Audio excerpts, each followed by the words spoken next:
Here we go. Do it.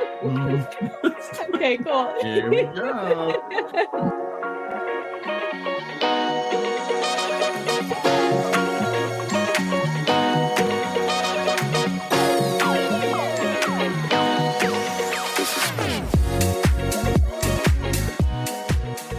Coffiners.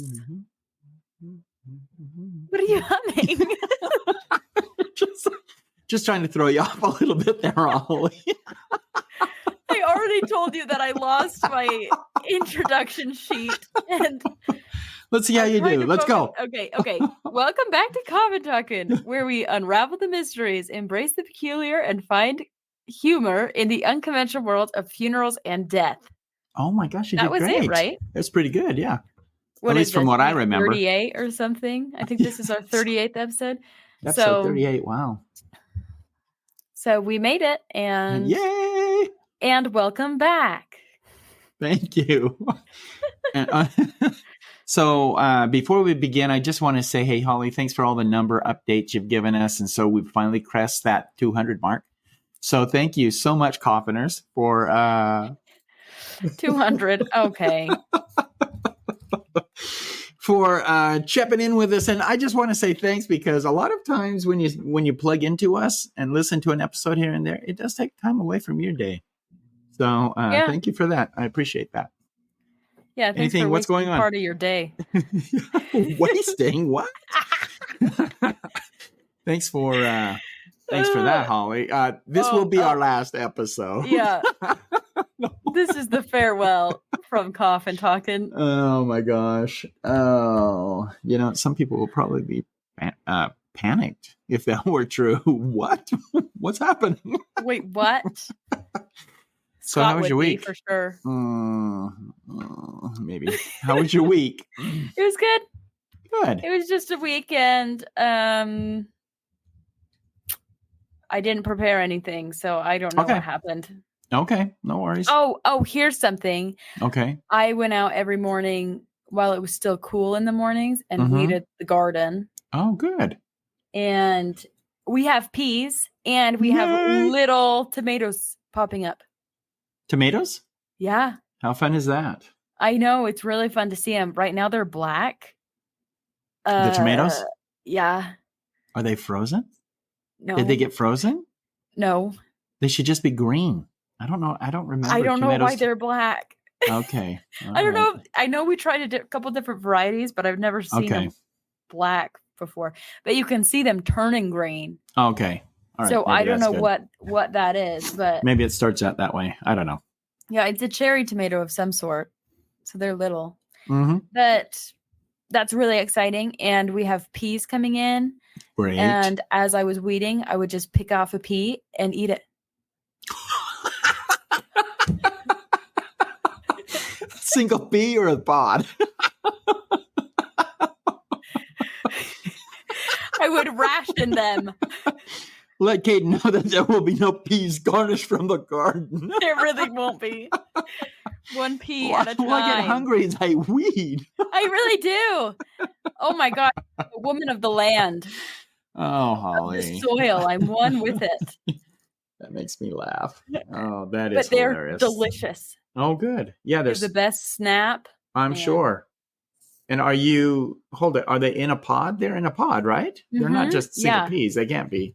No, they're in a pod, and we made sure to plant all snap peas so you can just eat the whole thing, because I can't tell the difference. Do you eat the pea? I mean, do you eat the entire pod then when you pick one out? Oh, yeah. The face. Oh. If only you coffiners could see what she was just doing. Oh, well, yeah. Yeah. Oh, that's funny. Oh, man. That's fantastic. Yeah, so it's been fun. Good. And so you haven't picked any of the vegetables, right? You're just weeding. Well, yeah, no, we're just weeding, and in other words, my question is, what you're weeding. You know the weed from the difference between the weed and the plant, right? No. And it's so sad. She's so serious. Oh, no. No, there were at least 3 times where I pulled out a weed and it had that thick that little stem bulb. that little bulb, and you knew Did you it was a little replant it? plant. Can you do that? Yes. I did not.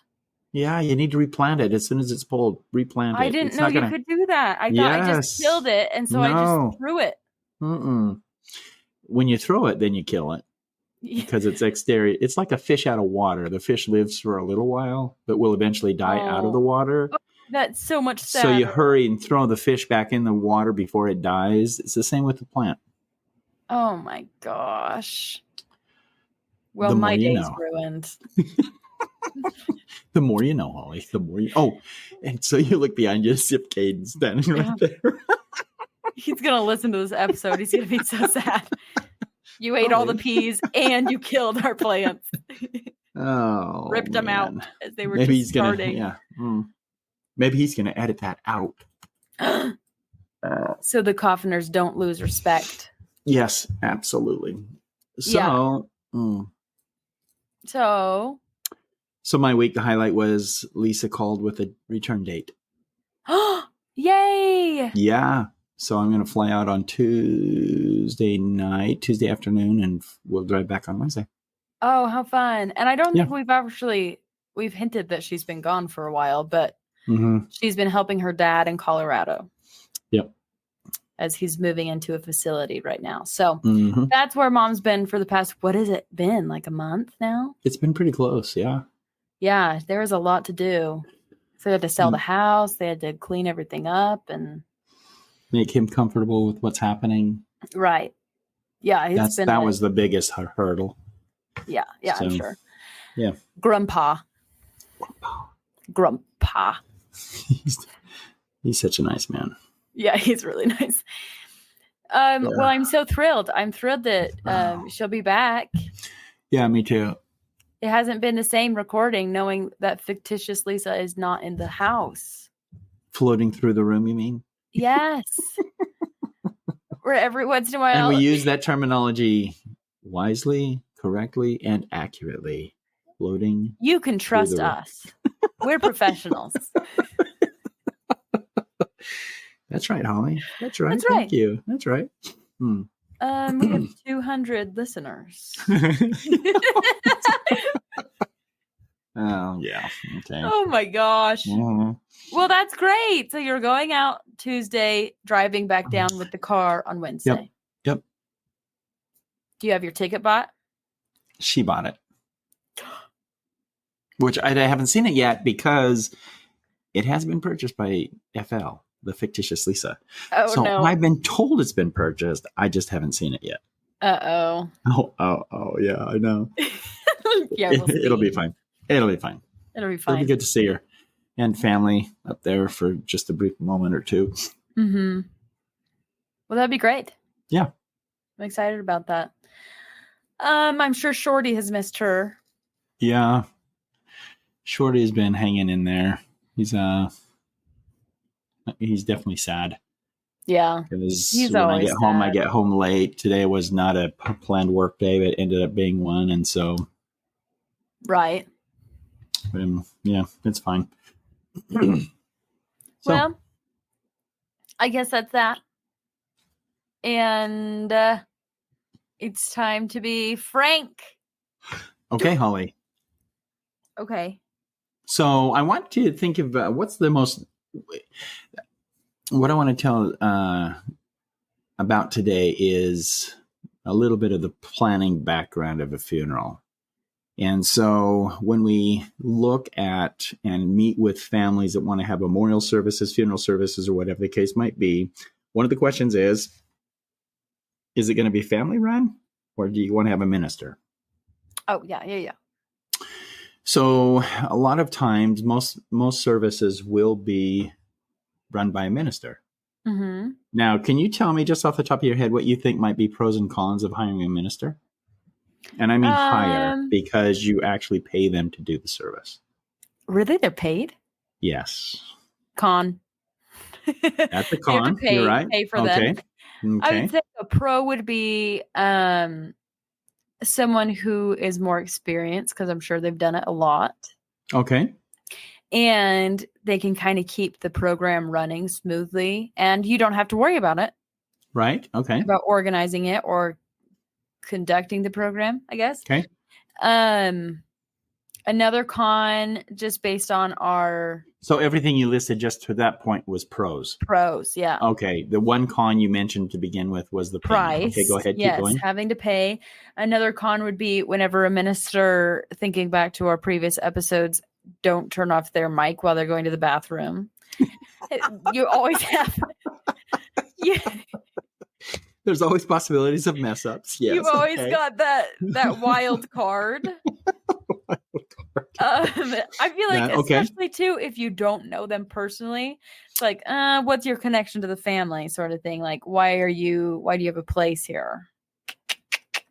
I'd say those are the cons. Mm-hmm. Everything comes to mind. I think the biggest con that you just mentioned is number one, not knowing the individual that's passed away. Yeah. Yeah.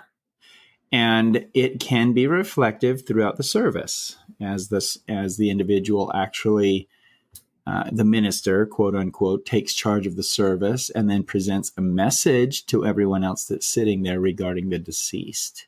Mm-hmm. And just think for a moment, it'd be almost like me stepping into a service for, pick any celebrity.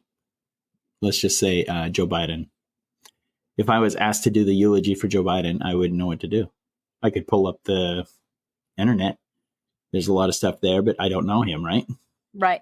So it would be hard and difficult for me to actually pursue that request by the family to actually do the eulogy and tell a little bit about the loved one that has actually passed away. So in order for ministers to get around that, they meet with the family 1/2 hour before the service. Right before the service? Before the service. Oh, gosh. And I've seen this done over and over and over. And I've asked them, well, did you call them before? Because we give them the name of the next of kin and the phone number. Uh-huh. And we always say, please give them a call because they'll want to discuss with you a little bit about their loved one before the services. So you know exactly what it is that you're going to say and how you might be able to present that to everyone present in the service. Mm-hmm. So when they meet in one of our rooms, just prior, they come in and say, would you please introduce me to the next of kin? Don't even know the wife's name, husband's name. Nothing. They just say next of kin. And so then at that point, I realized, okay, you didn't call the family. So, okay. You're not prepared. Here we go. Yeah. So they have their 30-minute meeting. They go in, find out what the family would like to have done. Some families will say, please give us some time to share some of our own memories. And there's one minister in particular that will shut them down on that. No, that's not going to happen while I'm here. If you want to do it. Yeah, exactly. If you want to do it after I've left, then feel free to do that. But you're not going to do that while I'm conducting or overseeing your service. So him, I know very well, and I try and dissuade families from using him. Oh, this is a person that you know. Yeah. You've had experiences with. Yes. He's one of the most expensive ministers I've ever hired. And, oh my gosh. Yeah, and that's one of the one of the parameters that he sets on the services that he runs. That being said, so Wait, sorry. So the family, like, if they wanted to give a talk about, like, this is what I remember and this is why this person was so important and so special, he'd say no. He wouldn't even give them time. He would do all the service that he wanted to do as far as scripture reading, verses, songs, whatever the case might be. And then when he's done, does he just leave? He leaves. Are you serious? Yep. He says, I believe there's a family member that's going to ask if you to continue on with the services, but I need to leave. That's how this particular minister will say that. What the heck? That's so stupid. It is. And so the other instance, when we're sitting with the family and they tell us they want a minister to run the service, the next question is, okay, what denomination did they follow? Right. What religion were they? And a lot of times families will just say Christian. Now, I don't know if you know if someone says that the Christian, there's a lot of services, or there's a lot of religions out there That are Christian. that profess to be Christian, but the family would recognize as non-Christian. Oh. So when they say Christian, I say, can you be a little more definitive? Mm-hmm. Baptist, Presbyterian, Methodist, whatever, Lutheran, LDS. Mm-hmm.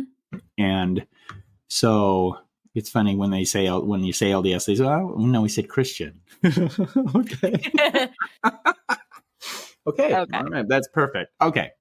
So anyway, that's what we're going to bring you right up to speed now on this service. So this minister was called because they wanted someone that was Christian, and he's borderline Catholic, and probably, I would say he's probably closer to Baptist. Uh-huh. If I was to listen to him pronounce a eulogy or a sermon, I would say it's a cross between Catholicism and Baptist. Okay. But my biggest concern I had with him is that, and please don't, if you're a minister or whatever, please don't be offended, but the money issue always comes forward. And so he is so good with families, and yet he's the most economical minister that I could call on. And he is very good with families. He's very personable, and he'll do whatever he needs to do to help them. And do what services they want, as far as, and he'll stay the entire time. If the family says we'd like to have some time for family and friends to share their memories and thoughts, he'll say, okay, fine. I'm going to take it up to this point, announce that. If there's a lull of a minute, I'm going to end the service. And, sure. That's fair, because, you don't want people just sitting around. And he makes that announcement. He said, now the family's asked that we turn the time over to you to share some memories and thoughts. I have told the family that if we go over 1 minute where no one is speaking, I will close the service. Yeah, I think I think let them know. That's fair, right? Yeah. Mm-hmm. So that's the type of minister he is, and I like him a lot. So on this particular occasion, it was an urn, so it was a memorial service, not a funeral service. But at the very beginning, this minister always makes the announcement, we're about to begin the services. So out of respect for me, the family, and the deceased, we'd ask that you remove your phone and put it on vibrate. Mm-hmm. So, he says, and I'll wait. He says, for those of you that haven't remembered, I'll wait for a few minutes or a few seconds. And you can see visibly people pulling their phones out and putting them on silent or vibrate, turning them off, whatever the case might be. And once he feels comfortable with that's been done, he'll begin his service. Well, on this particular occasion, a service began, and he was probably in about 10 minutes when a phone went off. Oh, no. And a phone rang. And this is a Hispanic dude. And he looks at the congregation and he just goes, I was very clear about not wanting phones to be left on. Yeah. That I will wait until the phone is turned off. Oh my God. So the phone only rang 2 times and then the phone stopped. And he continued on with his service. About 7 more minutes in, so probably closer to 20 minutes now, the phone rang again. Oh, the same phone? And he said, well, the ring was the same. Oh, so I don't know if it was the same phone or not. So the phone rang again, and he just I'm not kidding. If I was holding scriptures, this is what he would have done. He closed the book. He closed them. He just closed the book and he said, obviously someone feels like they're more important than the deceased or the services that we're doing here. He said so that? I will. Yes. He said, so as the second request that phones be silenced and turned off, he said, I will close my service right now, and I'll turn the time over to family. Oh my gosh. So he sat down and he did announce the thing before, like if there was a minute, and I think everybody was in shock. Yeah. That he would, and I don't blame him though, because he's asked that phones be turned off so that there could be some respect given to the individual. He didn't ask. It was a warning. They didn't know it was a warning, but it was a warning. Yeah, you're right. So anyway, the family started coming up and friends started coming up and saying their few remarks and remembrances of the individual that had actually passed away. Mm-hmm. And it got to the point where I think enough people had spoken, had said what Yeah. they were going to say, and then it was quiet, and I could see the minister looking at his watch, because he gave him a minute. Mm-hmm. And about 50 seconds in, he was standing up, and the phone rang. Oh no. He's about to lose it. And I looked to my left and to my right, and I was thinking, oh boy, what's he going to say now? And so anyway, he just said, okay, I'll conclude the service when everybody feels like it's time for them to listen. He said, I'll wait for the phone to end. If you need to take the call, take the call. And the phone just kept ringing. Yeah, no one in their right mind is going to answer that phone. Well, no one. Okay. So anyway, by the time the fourth, because my phone will cut off at about 5 rings. Yeah, it just goes to voicemail or whatever. Uh-huh. And so it got to the 4th ring, and he said, and the minister says this over the podium. He says, is there anyone willing to answer that phone? And that's the way he said it. And some guy in the back of the room raised his hand, and he goes, I don't know whose phone it is, but it's not, no one's sitting by it, and it's in this backpack. And he held up the backpack. Oh.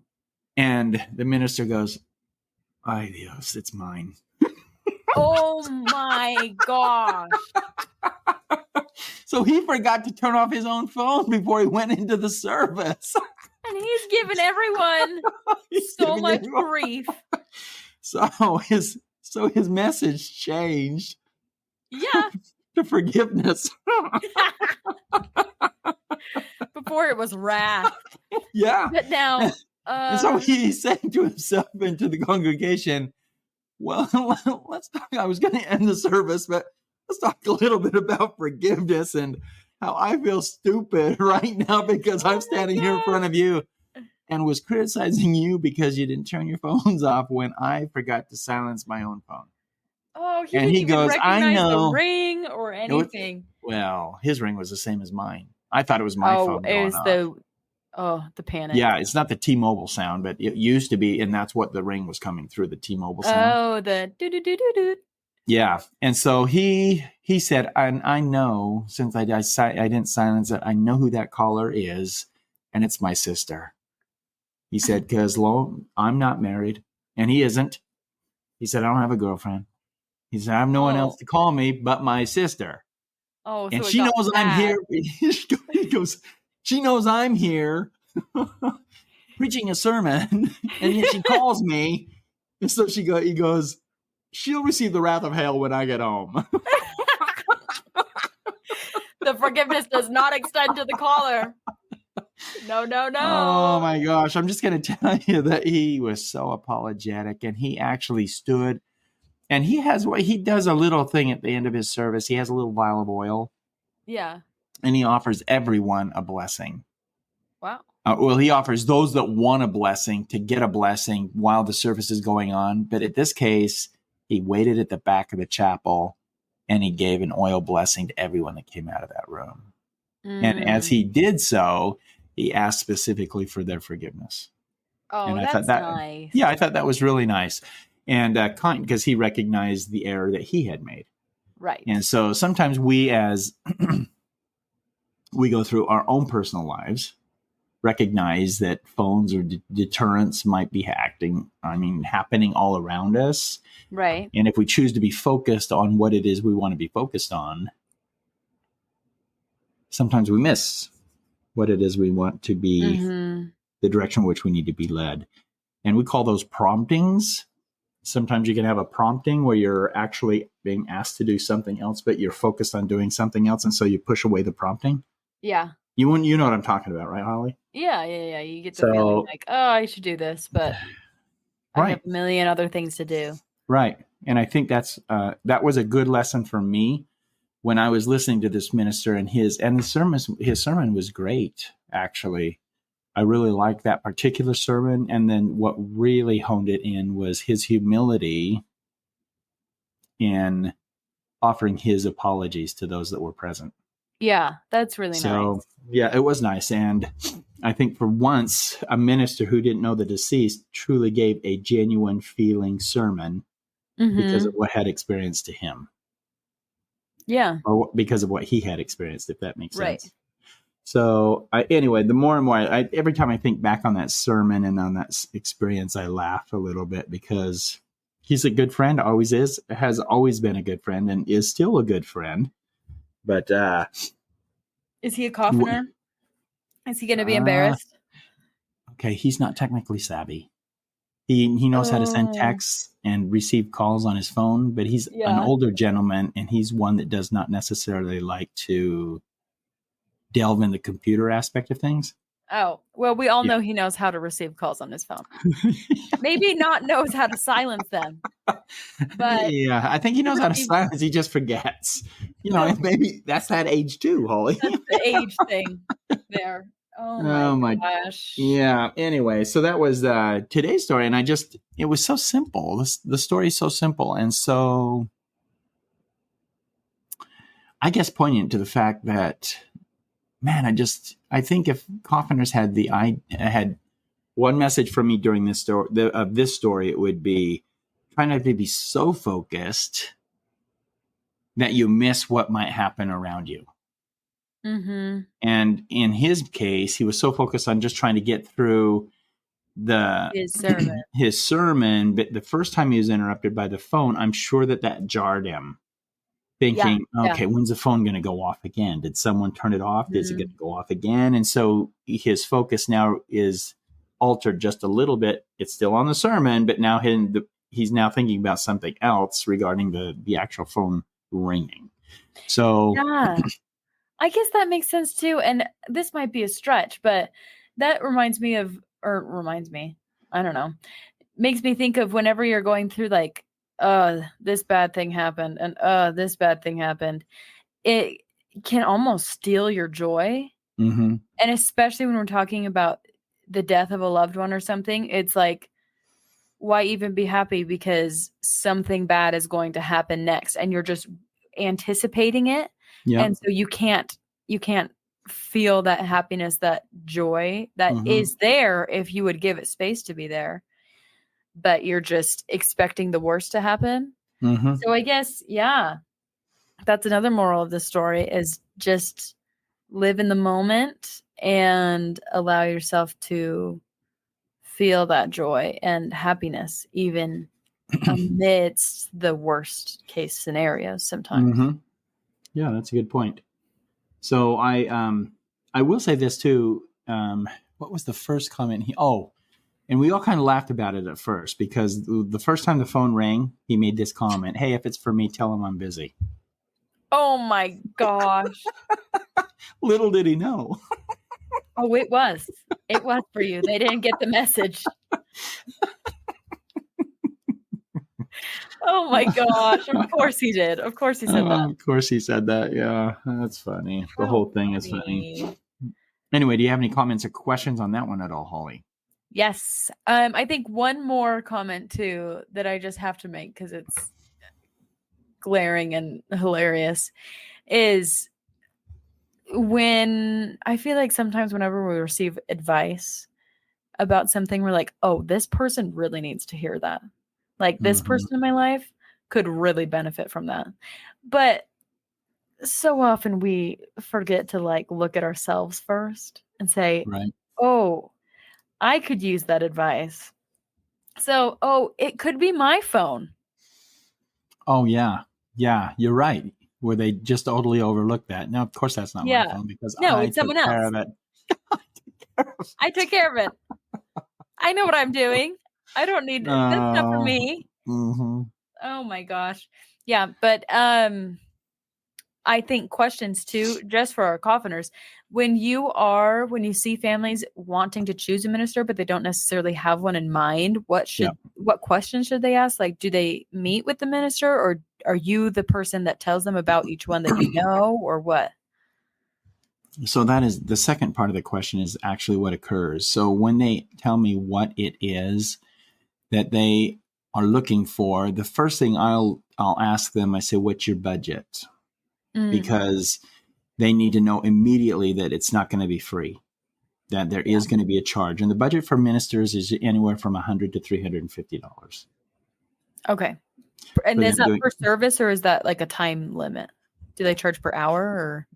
That's per service. And some of them only spend 10 minutes, Oh 15 my minutes. gosh. I know. So it's very, I think it's very unfair by the way it's done. Anyway, going back to your question. So yes, I'll ask for the budget. And then when they tell me the budget, I say, okay, I have 3 names in mind. These are what Okay. they focus on in their service. So Mhm. you tell me which would be most formidable for your loved one. Okay. And so isn't it sad? And see, when I said that, it just kind of made me think, oh my gosh, that's sad because I hear their services so often that it's generally the same. Just It's like a changing the rinse and name. repeat. Yeah, just changing the name. Yeah, copy paste. Yeah. So anyway, so once they give me that, then I'll say, do you want to be notified before the services, or because they'll usually contact you and want to meet with you maybe an hour before the service, maybe a half hour before the service, which would Yeah. you prefer? And some say, please have him call me. And then I get so embarrassed when they come in and say, hey, he never called. Oh my And they gosh. ask, is he going to be here? He never called. Oh yeah, he'll be here because he confirmed with me.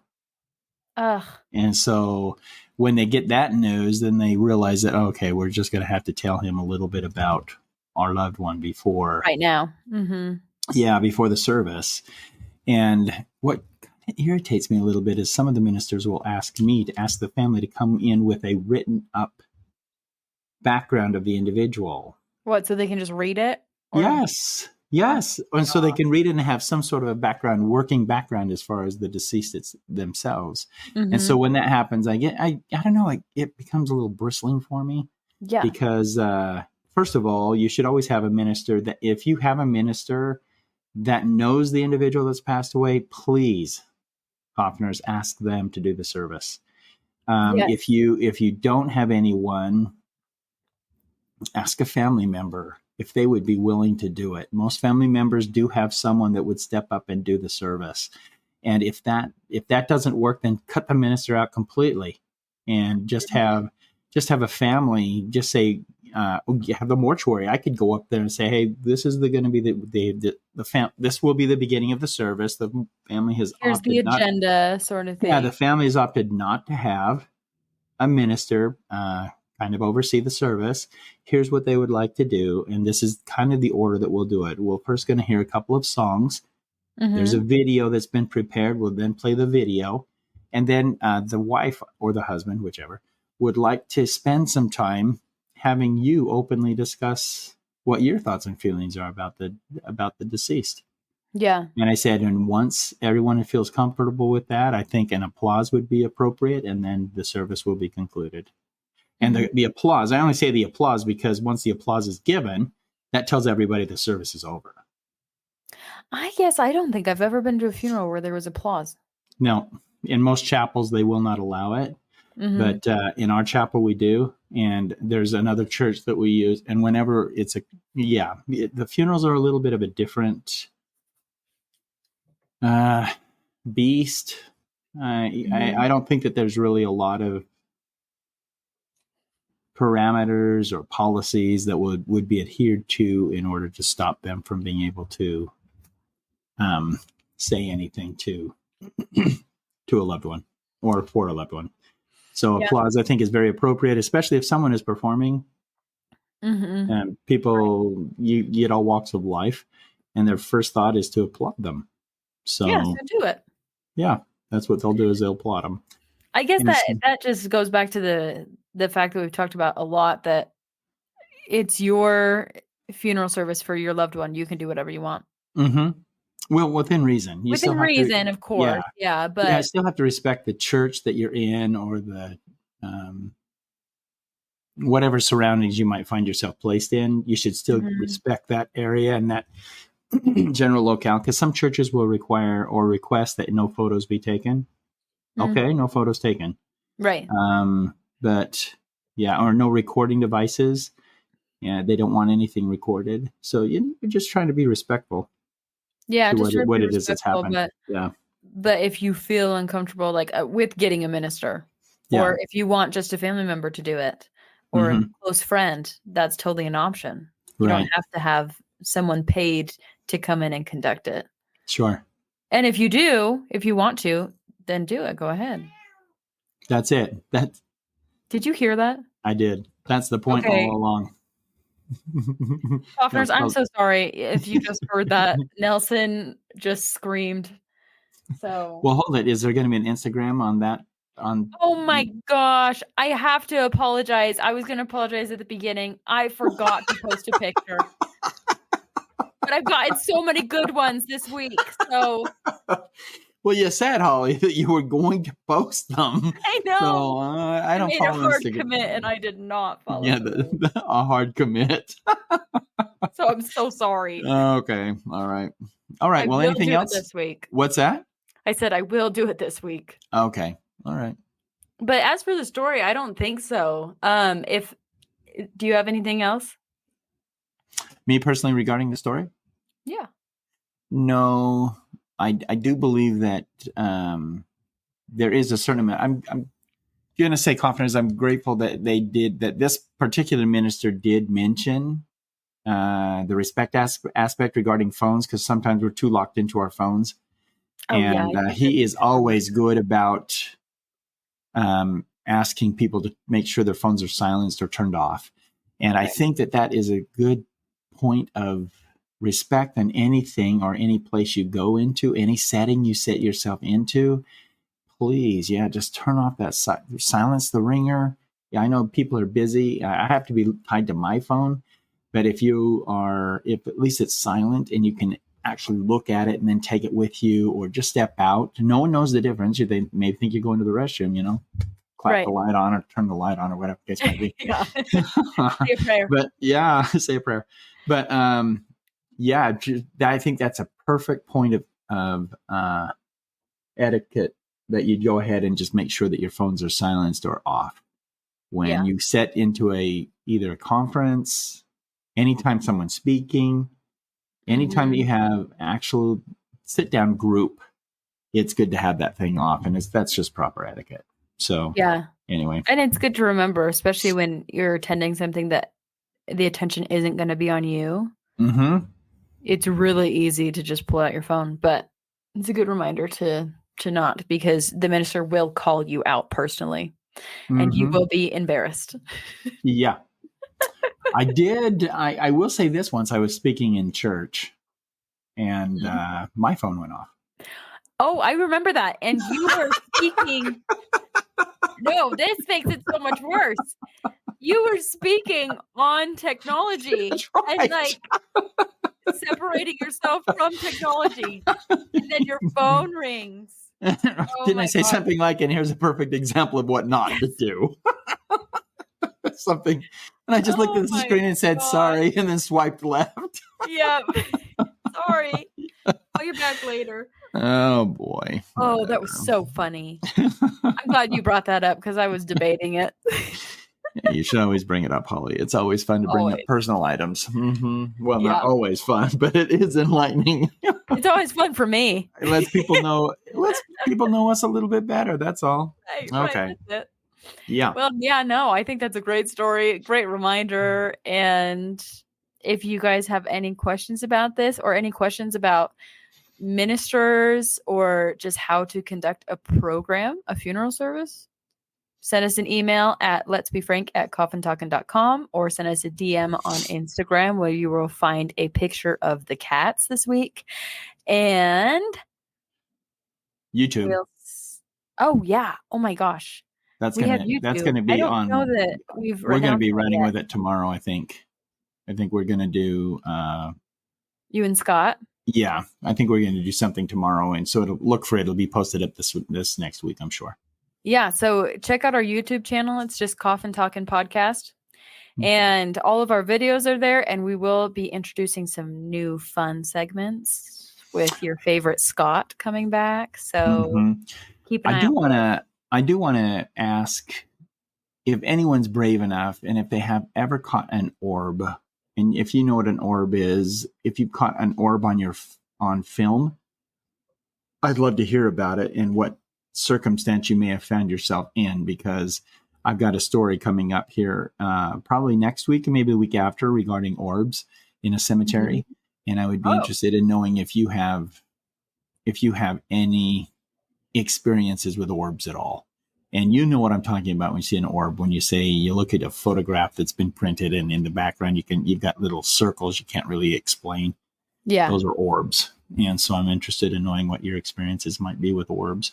But please let us know. Keep in touch with us with regards to services, your stories that you want to share, because I love those stories. Yeah, they're so fun. They are fun. Okay. Anyway. Makes us feel less crazy. Mm-hmm. We're not the only ones. That's right. But with that, we will talk at you next week. Thanks, Coffiners. Thanks.